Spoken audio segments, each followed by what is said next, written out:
Alrighty then. As I promised, this is a breakdown of the OU Sooners. I'm finally there, folks. I did them in order from UTEP to Texas to TCU, and now finally they don't have a bowl game, so we're going to break down OU. This is the 117th edition of Oklahoma Sooner football.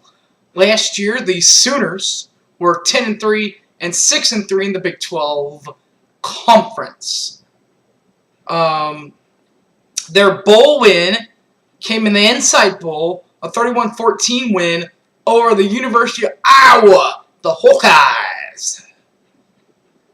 The head coach of the Oklahoma Sooners, speaking of Iowa Hawkeyes, is Bob Stoops, who's spent his entire career thus far at Oklahoma and has a 139 win to 34 loss tap right now at OU.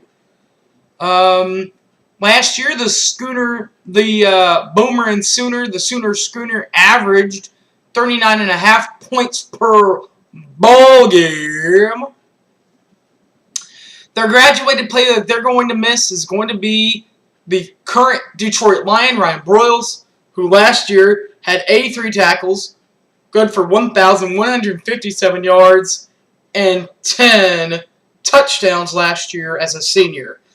Now, as Sooner fans know, I could have also gone with the graduated player. I could have also gone with Travis Lewis.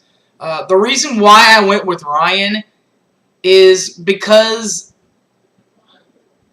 the Oklahoma offense really stopped scoring after that. You can blame, and Travis played through the entire year. So that's why. It's because Ryan left before Travis did, and the offense took a major hit dip. All you have to do is look at the points per game. 39.5 points a ball game, and then without Ryan Broyles, they did score 35 against Baylor, but that's about it. They didn't do that against OSU, and they didn't do that against Iowa. They didn't do that against Iowa State, and they really didn't do that against Oklahoma State. As far as offensive returning stars, Landry Jones, Whitney Hand's future, I guess not future anymore, current husband, pretty soon, passed for 4,500 yards last year and 29 touchdowns as a junior. Their returning running back is Dominique Whaley. He had 113 carries for 627 yards and 9 touchdowns in only 6 games last year because he did not play in the devastating loss, first of 3 losses, the Texas Tech game. Of course, he was sick during that game and then had a knee injury the next week, which took him out for the rest of the season. So he only played in 6 games and had 627 yards, which means that he averaged about just over 100 yards per ball game. Ha! Do the math there, buddy. Their wide receiver that's coming back to take over for Ryan part. Of course, I'm pretty sure you guys all know who that is. Kenny Stills! I call him a thug because of the mohawk and the tattoos and everything. But he's a good player with 61 catches for 849 yards and 8 touchdowns last year as a sophomore.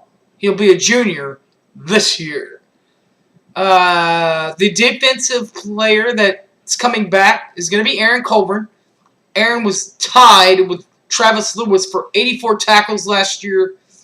Aaron also had 0 interceptions and 2 fumble recoveries for the Sooner Nation.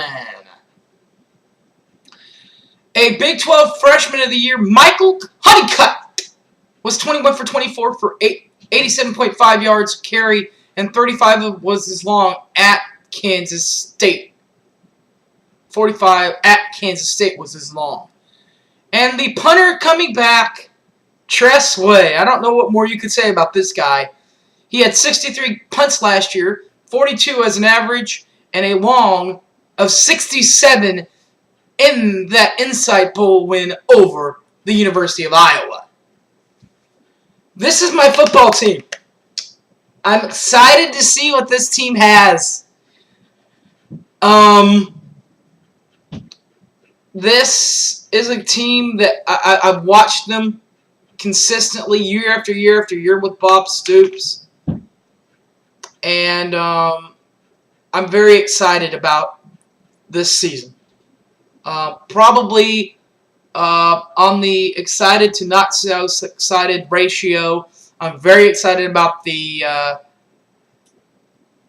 UTEP game, of course, which is the game opener. The home game I'm excited about is not the Florida A&M game, which is the first home game, which usually is the one I'm excited about. But I'm a little bit jittery about that one. But the one that I'm really excited about, the one that has me I can't wait for my season tickets to get in, and I might even have to take me a labeler and kind of label this game and get it labelized, fashionableized, and all that good stuff. Just keep it minted. Is the Notre Dame game. Notre Dame is a good team. They came back. They beat Florida State. They did not beat Florida State. Florida State held them off in their bowl game, but it's still a good team. Coach Kelly really knows what he's doing there. So, I mean, it's going to be awesome to find out what really is going to happen for Oklahoma this year. The most exciting road game I'm looking forward to, probably the one at West Virginia. That game is really going to be entertaining. It's really going to find out what Oklahoma is really made of late in the year.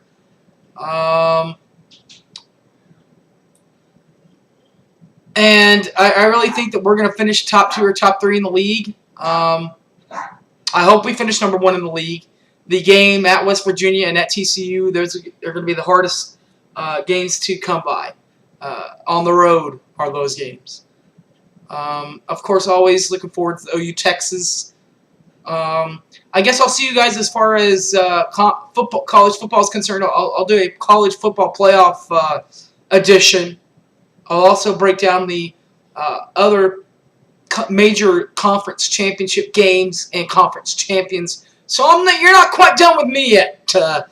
But as far as OU is concerned, I'm done here. I really hope you guys enjoyed all the YouTube broadcasts, all the Big 12 breakdowns. Let me know what you guys think. See you guys in September, and Boomer Sooner!